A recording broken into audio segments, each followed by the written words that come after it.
देखिए, last class में मैंने दो पार्टिकल का सेंटर ऑफ मास निकालना बताया था। ठीक है। अगर एक सिस्टम जिसके अंदर दो पार्टिकल है, उसका सेंटर ऑफ मास हमने निकालना सीखा था। वीडियो बहुत बढ़िया थी, मेरे हिसाब से आप सबको देखनी चाहिए, बहुत आसान वीडियो। ठीक। ऐसे ही अगर एन पार्टिकल होंगे तो आप एन पार्टिकल तक आगे चले जाओगे। ठीक है।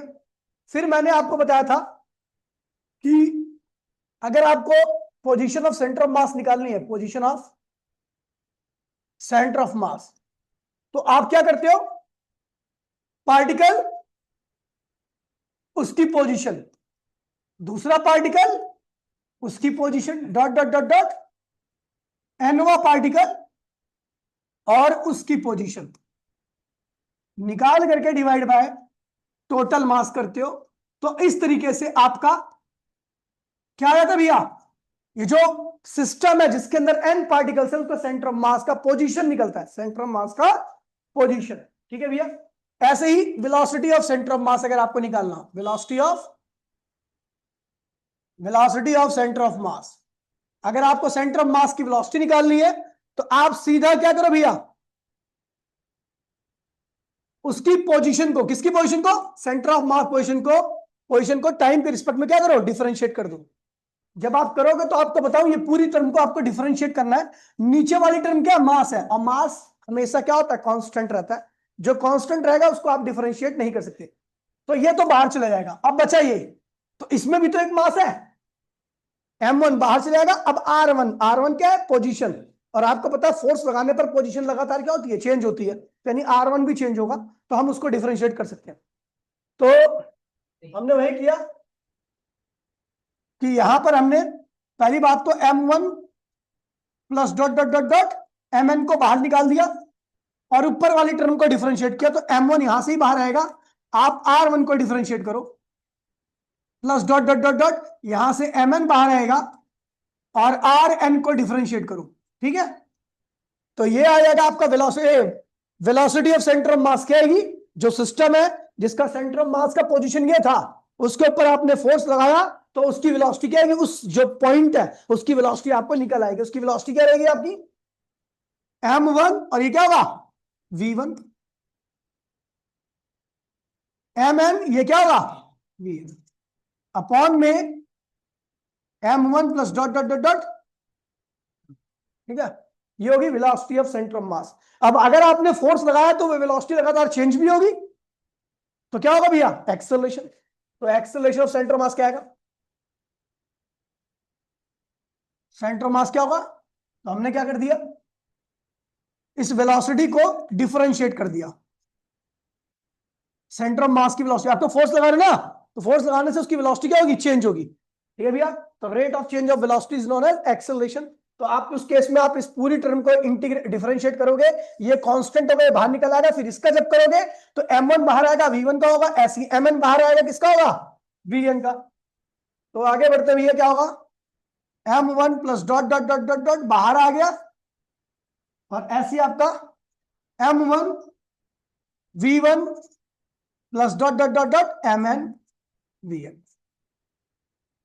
ये होगी आपकी एक्सेलरेशन। और सॉरी, vn की लिख रहा हूं, an होगा ना ये, an a1 mn an, ये हो गया। अच्छा, ये तो ये ठीक है। अब हम जानते भी है सेंटर ऑफ मास एक पॉइंट होता है। क्या होता है?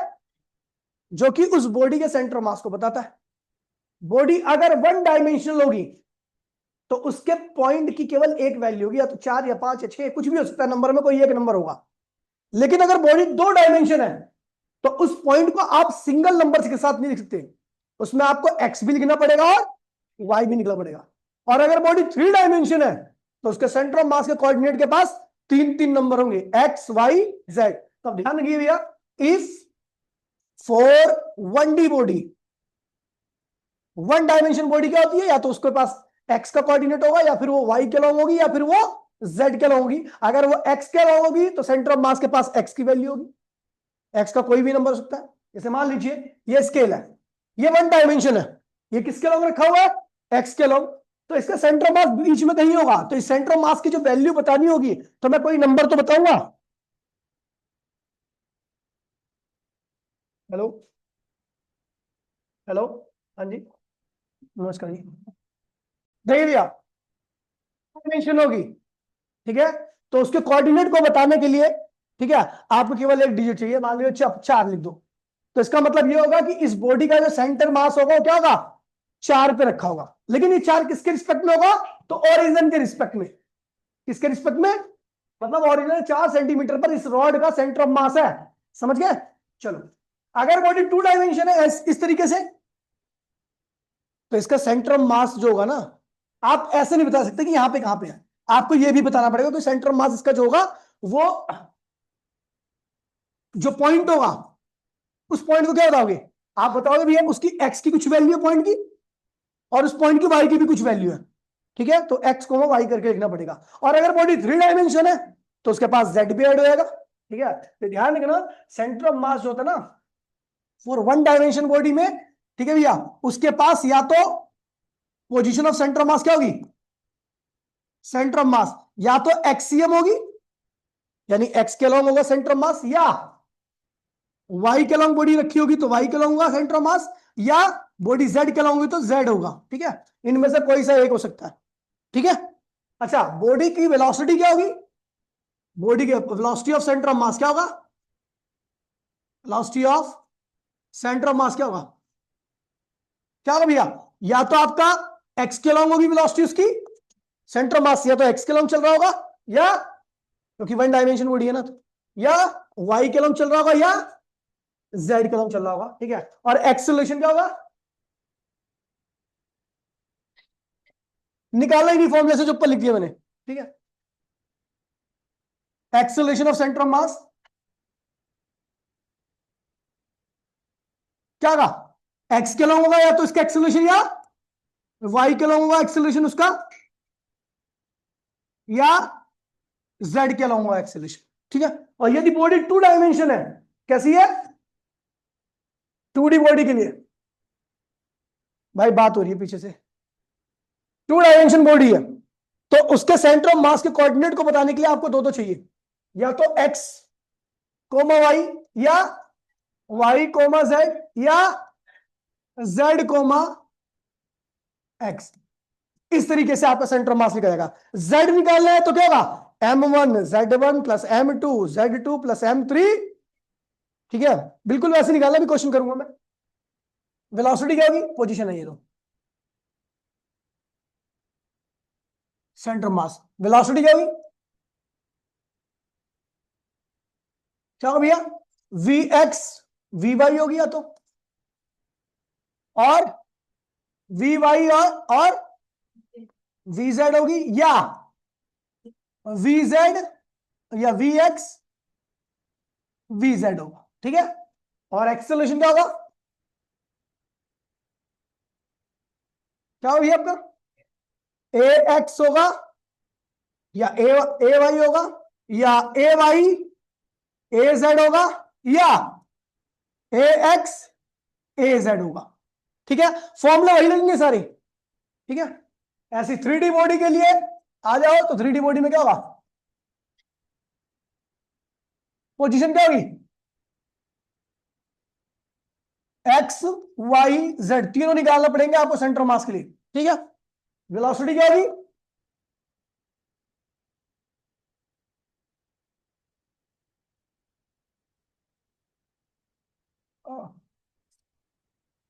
क्या होगी, V X V Y V Z, और एक्सेलरेशन क्या होगा, क्या होगा, A X A Y A Z, ये होगा। ठीक है भैया, चलो अब हम करते हैं क्वेश्चन। समझ गया, इंटीग्रेशन वाला पहले था, लेकिन अब आपके सिलेबस से इंटीग्रेशन पूरा एकदम मिटो दिया गया। ठीक है, तो इंटीग्रेशन से किसी बॉडी का सेंटर ऑफ मास निकालने के लिए आपको कतई नहीं आ सकता। ठीक है, चलो भैया आप देखते हैं। अरे यार, अभी तक मैंने, देखिए भैया क्वेश्चन बड़ा प्यारा है। ठीक है, यहां पे लिखा है 2 पार्टिकल, एक पार्टिकल का मास क्या है, 100 ग्राम है। ठीक है, और दूसरे पार्टिकल का मास क्या है, कितना है, 300 ग्राम। ठीक है, कह रहा है इसकी जो पोजीशन दे रखी है, पोजीशन वेक्टर, वो कितना है, 100 का 2i प्लस प्लस, और इसकी जो पोजीशन रखी है क्या है, -6i cap plus 4j cap -2k cap. अच्छा, और इसकी वेलोसिटी जो रखी है, पहले पार्टिकल की जो वेलोसिटी रखी हुई है आपकी 10i cap -7j cap -3k cap, और इसकी वेलोसिटी कितनी रखी है 7i cap -9j cap +6k cap. क्या बोल रहा है, determine the instantaneous position and velocity. अच्छा, इंस्टेंटेनियस क्यों बोल रखा है इसने, क्योंकि आपको पता है पार्टिकल चल रहा है तो उसकी पोजीशन लगातार क्या होगी, चेंज होती रहेगी, तो हम इंस्टेंट की पोजीशन बताएंगे, क्योंकि एक पोजीशन बतानी है तो वो इंस्टेंट ही हो सकता है। ठीक है, तो भैया पोजीशन क्या होता है, पोजीशन ऑफ सेंटर ऑफ मास क्या होगा भैया, तो भैया R इक्वल्स टू में m1 r1 vector m2 r2 vector upon में m1 प्लस m2। दो ही पार्टिकल है तो दो ही तक जाऊंगा मैं, तो m1 कितना है बेटा 100, और r1 कितना है 2i plus 5j plus 13k। ठीक है, ऐसे ही m2 क्या होगा 300, r2 क्या है -6i plus 4j -2k upon में नीचे क्या आएगा टोटल मास, जो कि क्या होगा 400 ग्राम। ठीक है भैया, अब देखते हैं 100 की मल्टीप्लाई 2 में करो तो 200 आई, और 300 की मल्टीप्लाई तो क्या होगा -1800 आई, 300 आई -1800 आई क्या होगा -1500 आई कैप। कोई दिक्कत तो नहीं है। ऐसे ही 300 100 की मल्टीप्लाई करोगे तो क्या होगा, 200 होगा ना, 200 सॉरी 1600 आई होगा। देखो ना, इसमें मल्टीप्लाई में करो तो -1800 आई, ठीक है, और इसमें करो तो क्या होगा -1600। ठीक है, ऐसे इसकी मल्टीप्लाई में करो क्या होगा 500, और इसकी मल्टीप्लाई में करो क्या होगा 1200 प्लस 1200, तो 500 1200 क्या होगा भैया अपना 1700 j कैप। ठीक है, ऐसी, और ये 1300 के, और इसकी मल्टीप्लाई में करो क्या होगा 600 -600, 1300 -600 क्या होगा भैया +700।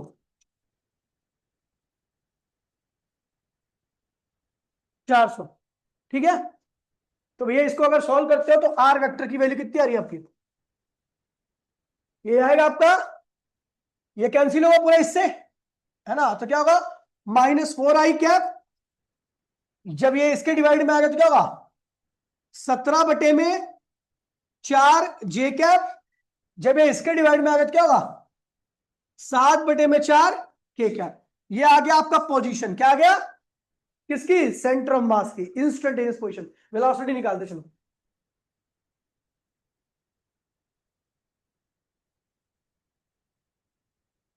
वेलोसिटी निकालते हैं, तो वेलोसिटी क्या होगा,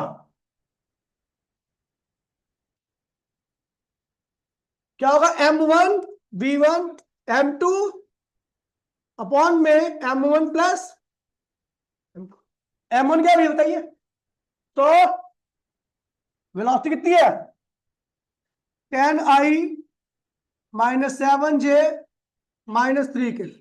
m2 क्या है भैया 300, v2 क्या है 7i cap -9j cap plus divide by 400। अब देखिए सीधा मैं करूंगा 1000, और क्या होगा 2100, 3100 डिवाइड बाय कितना होगा 400, तो क्या होगा 31/4 i कैप। ठीक है, 100 -700 -2700, तो 700 -2700 -3400, -3400 डिवाइड बाय 4, तो क्या होगा भैया आपका -34/4 j कैप। ठीक है, ऐसे ही 300 -300 और +1800, तो +1500 डिवाइड बाय क्या होगा 15/4 के क्या, ये आपकी वेलोसिटी का सेंटर ऑफ मास आ गया, सेंटर ऑफ मास की वेलोसिटी आ गई, क्या आ गई। तो इस तरीके का क्वेश्चन है, ठीक है भैया। आगे बढ़ते हैं, अगला क्वेश्चन देखिए, ठीक है। देखिए भैया क्या कह रहा है, कह रहा है 3 मास है। आप देखिए इस क्वेश्चन में आपको बहुत कुछ सीखने को मिलेगा। 3 मास है, 3 kilo, 4 kilo, 5 kilo are located at the corner of the equilateral triangle of side क्या है 1 metre. Locate the centre of mass of the system, आपको सिस्टम का सेंटर ऑफ मास निकालना है। पहली बात तो ट्राइंगल 1D होता है 2D होता है। 2D होता है, जिसका आप एरिया निकाल सको वो 2D है, जिसकी केवल लेंथ निकाल लो 1D, और जिसका वॉल्यूम निकाल लो वो 3D, ठीक है भैया। तो ट्राइंगल का आप एरिया निकाल सकते हो, ठीक है। तो इसलिए अब हमने बना दिया एक इक्विलेटरल ट्राइंगल, ये बन गया आपका इक्विलेटरल ट्राइंगल। लग तो नहीं रहा ना, आप लग रहा है ना, आप लग रहा है इक्विलेटरल ट्राइंगल, ठीक है भैया। अब समस्या इस बात की है कि भैया आप इसको मान लो M1, क्या मान लो, M1 की वैल्यू कितनी है 3 kg। इसको मान लो M2। आपको करना पहले ऐसे ही डिसाइड कर देना, फिक्स कर देना, उसके बाद कोई छेड़छाड़ी नहीं। M2 की वैल्यू क्या है 4 kg, और इसको मान लो M3, इसकी वैल्यू क्या है 5 kg। अच्छा, इसकी लंबाई क्या है 1 मीटर, 1 मीटर, और ये क्या है, ठीक, ठीक है। अब देखिए भैया सेंटर ऑफ मास का पोजीशन बताऊं तो कैसे बताऊं, समस्या इस बात की, क्योंकि जब आप पोजीशन बताते हो ना तो हमेशा ओरिजिन के रिस्पेक्ट में बताते हो। किसके रिस्पेक्ट में बताते हो, अब ओरिजिन तो यहाँ पे है ही नहीं अपने पास, तो आप ना किसी भी एक वर्टिसिस को अपने आप से ओरिजिन पे लोगे, ठीक है। तो मैंने मान लिया हम इस वाले वर्टिसिस को ओरिजिन पे ले रहे हैं, अभी पता लग जाएगा मैं क्या कहना चाह रहा हूँ। तो एक किसी भी एक वर्टिसिस को, आपकी इच्छा है, तो हमने मान लिया हमने ये वाला वर्टिसिस ले लिया ओरिजिन पे,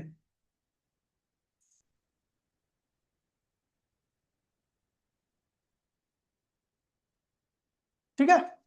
तो यहां पर ये क्या हो गया एक्स, और ये क्या हो गया y। और मैंने मान दिया भैया सेंटर मास ये रहा, सेंटर मास के पास क्या होगा एक्स भी होगा और वाई भी होगा। तो सेंटर मास का एक्स मैंने ले लिया एक्सियम, और सेंटर मास का वाई ले लिया मैंने। एक्सियम कैसे निकलेगा, एक्स के अलॉन्ग जो सेंटर मास होगा उसकी वैल्यू क्या होगी M1 x1, M2 M3, 3 तक क्यों ले गया क्योंकि 3 पार्टिकल है इसके अंदर, अपॉन में नीचे M1 plus M2 plus M3। ऐसी वाईसीएम क्या होगा भैया, क्या होगा M1 Y1 M2 M3 upon में ये हमने एक्स निकाल लिया सेंटर मास का, आप वैल्यू डालते चलो देखिए भैया। अच्छा ये ओरिजिन है, तो यहाँ के कोऑर्डिनेट्स क्या होंगे 0,0।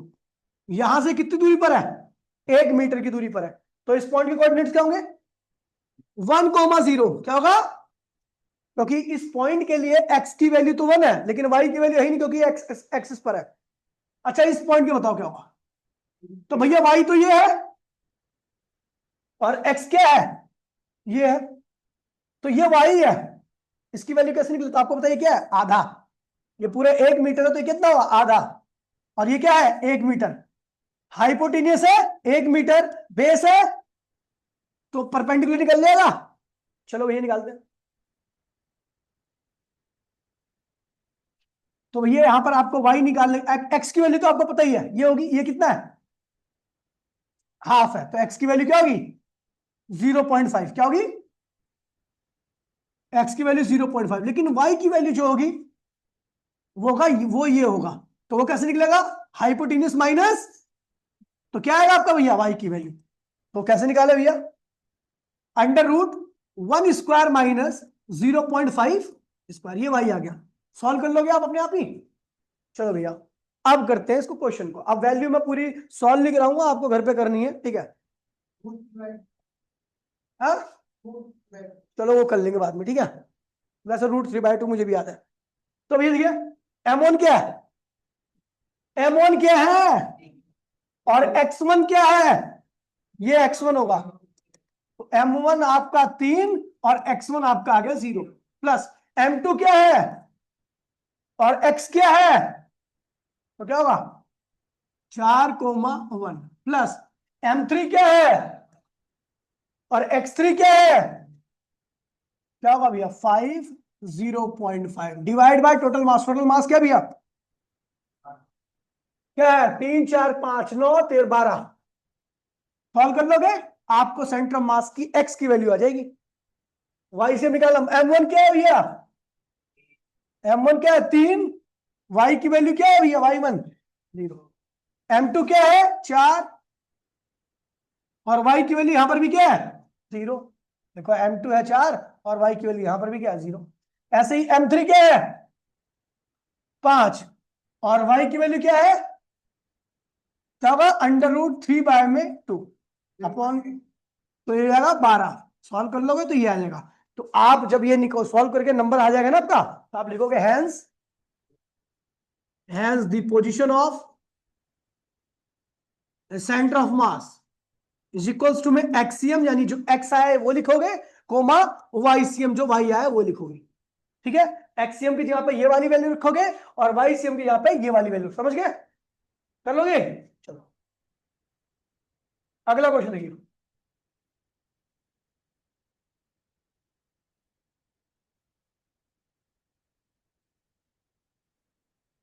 सेम क्वेश्चन है, कह रहा भैया अपना एक इक्विलेटरल ट्रायंगल है, क्या है,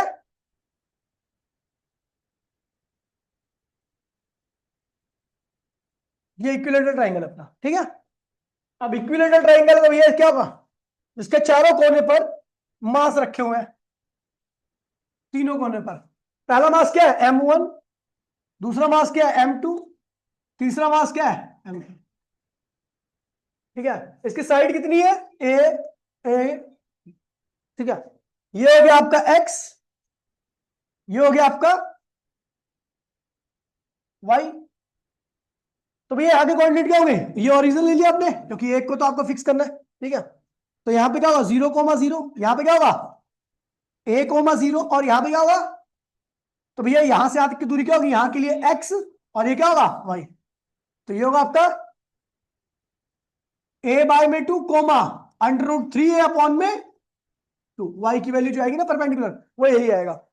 ठीक है, तो आप लिखोगे सेंटर ऑफ मास यहां पे आया, सेंटर ऑफ मास भी के पास क्या होगा, 2 डायमेंशन बॉडी है, तो x भी होगा एक्सियम और वाईसीएम भी होगा। तो एक्सियम क्या होगा m1 और x क्या है भैया 0, m2 क्या है m2 और x क्या है a, m3 क्या है m3 और x3 क्या है अपॉन में टोटल मास जो कि क्या होगा m1 plus m2 plus m3। ये निकाल लोगे। चलो वाईसीएम क्या होगा m1 y1 क्या है भैया 0, m2 y2 क्या है 0, m3 क्या है और ये क्या होगा √3 अपॉन में टोटल मास क्या होगा m1 प्लस, कर लिया ये सॉल्व, समझ गए। ये हो गया आपका, इस तरह क्वेश्चन आएंगे सॉल्व। अब देखिए, अब जो क्वेश्चन कराने जा रहा हूं इसके आने की संभावना 100% मान के चलो, पेपर में आपको यही दिखेगा।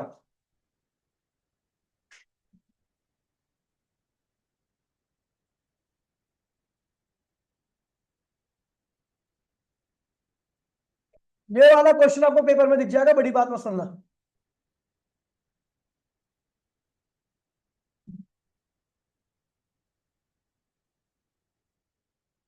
ठीक है, ये आपको एक L shaped lamina, L shaped lamina का मीन्स होता है शीट। क्या होता है, आपको एक शीट दे रखी है, अब चद्दर, एल शेप्ड की चद्दर है, स्टील की चद्दर। ठीक है, एल शेप्ड स्टील चद्दर है, इसका कुल मास क्या है 3 किलोग्राम है। क्या है 3 किलोग्राम है। आपको बताना है कि इस पूरे, अच्छा ये कैसा 1D 2D या 3D, 2D है क्योंकि XY प्लेन में बना हुआ है। तो इसका सेंटर ऑफ मास को मैंने मान लिया भैया, इसका सेंटर ऑफ मास क्या होगा, के दो कोऑर्डिनेट होंगे एक्सियम और वाईसीएम। एक्सियम कैसे निकलेगा m1 x1 m2 m3 upon में, ये 3 मास क्यों ले रहा हूं क्योंकि इसके 3 टुकड़े किए गए, इसके और YCM क्या होगा? M1 Y1 M2 plus M3 upon में M1 प्लस M3। चलो भैया निकालते हैं। ठीक है, चलो। हमें पता ही ऑलरेडी ओरिजिन दे रखा है, मुझे कुछ ज्यादा करने की आवश्यकता नहीं है। इसका पूरा मास कितना है? 3 किलो। तो इसके एक पार्ट का मास क्या होगा? 1 किलो। क्या होगा? और मास लाई कहां के पे करता है? सेंटर पर। ये क्या है? स्क्वायर है। स्क्वायर का सेंटर ऑफ मास कहां पे होगा? उसके सेंटर पर। ठीक है भैया। तो जो भी मास होगा इस एक पीस का, इस पीस का मास इसके सेंटर पे लाई करेगा, इस पीस का मास इस सेंटर पे लाई करेगा, और इस वाले पीस का मास इस सेंटर पे लाई करेगा। ठीक है। तो अब बताओ भैया, C1 यानी इस वाले पीस का जो मास है वो इस सेंटर पे लाई करेगा, उसके कोऑर्डिनेट्स क्या होंगे? देखो, ये पूरा कितना है यहां पे? 1। और ये भी क्या है? 1। तो ये क्या होगा? आधा। और ये भी क्या होगा? यानी x की वैल्यू भी आधा C1 के लिए, और y की वैल्यू भी क्या होगी? यानी C1 की कोऑर्डिनेट क्या होंगे? 0,5,0,5। C1 के कोऑर्डिनेट्स आ गया। अच्छा, इसके कोऑर्डिनेट्स क्या होंगे? तो इसके लिए y की वैल्यू क्या होगी? हाफ। लेकिन x की वैल्यू क्या होगी? 1.5। एक ये रहा और आधा ये रहा, तो क्या होगा? कोऑर्डिनेट तो क्या होगा? 1.5, 0.5। अच्छा, C2 के कोऑर्डिनेट्स क्या होंगे? तो ये क्या है? 1.5। और ये क्या है? यानी x की वैल्यू आधा और y की वैल्यू 1.5। तो x की वैल्यू आधा 0.5 और y की वैल्यू क्या होगी? खत्म हो चुका है, क्वेश्चन आ चुका है। M1 क्या होगा भैया? इसका मास M1 क्या होगा? C1 का मास, जिसकी वैल्यू क्या है? 1 किलोग्राम। और उसका x की वैल्यू क्या है? 0.5। M2 क्या होगा? इसका मास, वो भी क्या है? 1 किलो। और उसका सेंटर क्या है? x की वैल्यू क्या है? x2 1.5। M2 क्या है? M3 क्या है? 1 किलो। और x3 क्या है? 0.5 डिवाइड बाय कुल मास क्या होगा? 3 किलोग्राम। सॉल्व कर लोगे? ये आपका एक्सियम आ जाएगा। और M1 क्या है? 1। Y1 क्या भैया? 0.5। M2 क्या है? 1। और Y2 क्या है?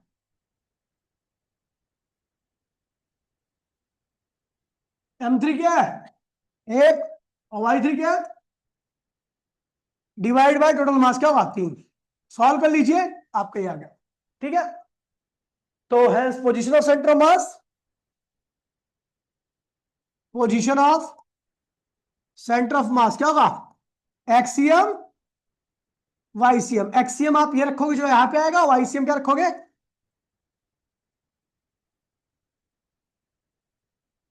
ठीक है। चलो भैया, अगला देखते हैं।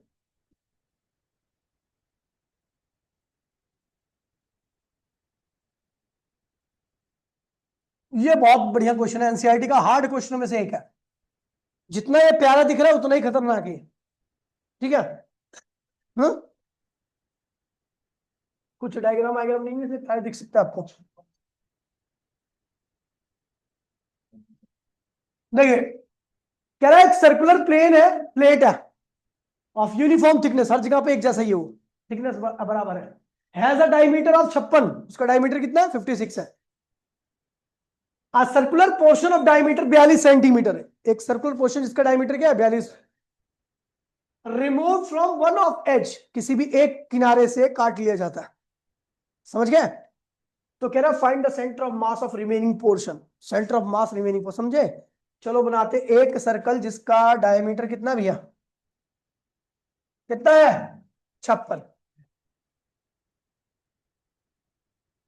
ऐसा।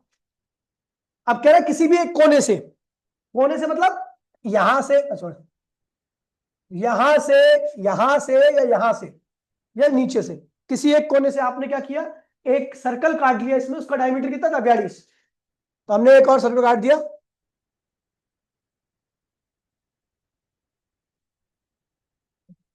इस कोने से होता हुआ, एक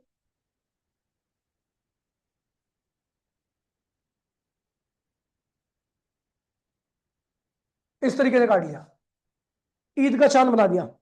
ठीक है। और थोड़ा इसको सजा देते हैं।